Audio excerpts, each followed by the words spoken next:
আমার এক হাতে ছাতা আর এক হাতে কি বলেন তো?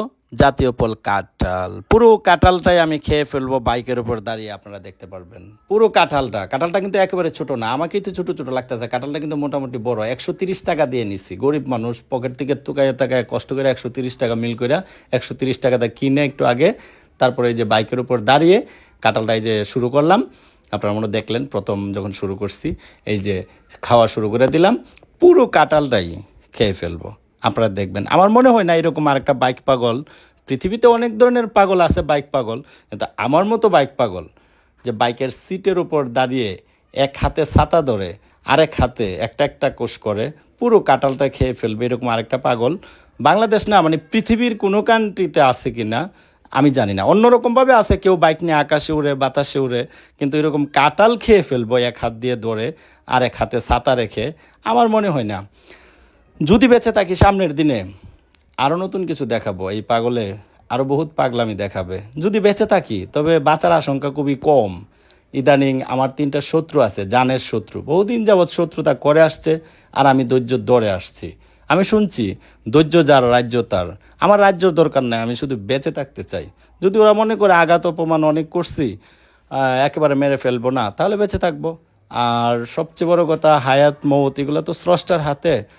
যদি বেঁচে থাকি সামনের দিনে আরও অনেক সুন্দর সুন্দর ভিডিও আপনাদেরকে উপহার দেব, যদি 3টা শত্রু থেকে আমি বেঁচে থাকতে পারি। তবে আপনাদের ধারণা আমি বাইক অ্যাক্সিডেন্টে মারা যাব না, 1% আশঙ্কা।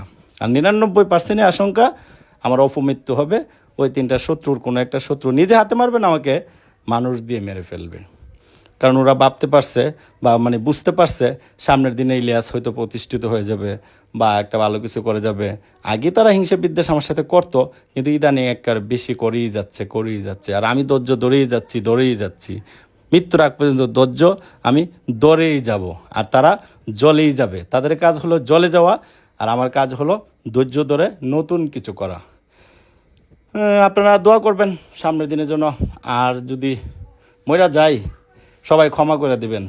কিছু ভিডিও ব্যতিক্রম আপনাদেরকে উপহার দিছি, ভিডিওগুলো দেখবেন, আমার কথা স্মরণ করবেন। আর সবাই দোয়া না করলেও কিছু কিছু মানুষ আমার জন্য দোয়া করবে, এটা আমার একটা বিশ্বাস। আর কি বলবো, অনেক বিরক্ত করছি, অনেক ভিডিওতে অনেক কথাবার্তা বলছি। আমি জ্ঞানী গুণী না, মূর্খ সূর্খ মানুষ। আমার কথাগুলো আপনারা ধৈর্য ধরে শুনছেন। এই যে কাঁঠালটা শেষ, দেখছেন কাঁঠালটা কিন্তু আমি শেষ করে ফেলছি। এটা এত সহজ কাজ মনে করবেন না, আমি হাসি খুশি ভাবে খেয়ে ফেললাম। এটা কিন্তু অনেক কঠিন কাজ, অনেক কঠিন। এই যে পিছে গাড়ি দেখা যাচ্ছে, ট্রাক, অনেক মানুষ। ইদানিং আমি ভিডিও করি সেই সময়, যে সময় মানুষ কম থাকে, না থাকে গাড়ি ঘোড়া। কারণ কি? কারণ মানুষ ভিডিও করে, মানে এত ভিডিও করে, এত বিরক্ত করে। এক সময়ও ভাল লাগতো মানুষ যদি আমার ভিডিও করতো। ইদানিং কতজনের ভিডিও দিব, আবার ওই একই ভিডিও যদি অনেকে ছাড়ে, তাহলে আবার কপিরাইট আসতে পারে। আমার ভিডিও আমারই কপিরাইট দিয়ে দিব, কারণ আমার আগে আরেকজন ছেড়ে দিচ্ছে। যার জন্য আমি সেই সময়টা খুঁজি যে সময় মানুষ থাকবে না। কিন্তু দেখা যায় না, যে এখনই যাই মানুষে ভিড় করে ফেলে। তা আপনারা সবাই শেয়ার করে দেবেন, দয়া করে অবশ্যই শেয়ার করে।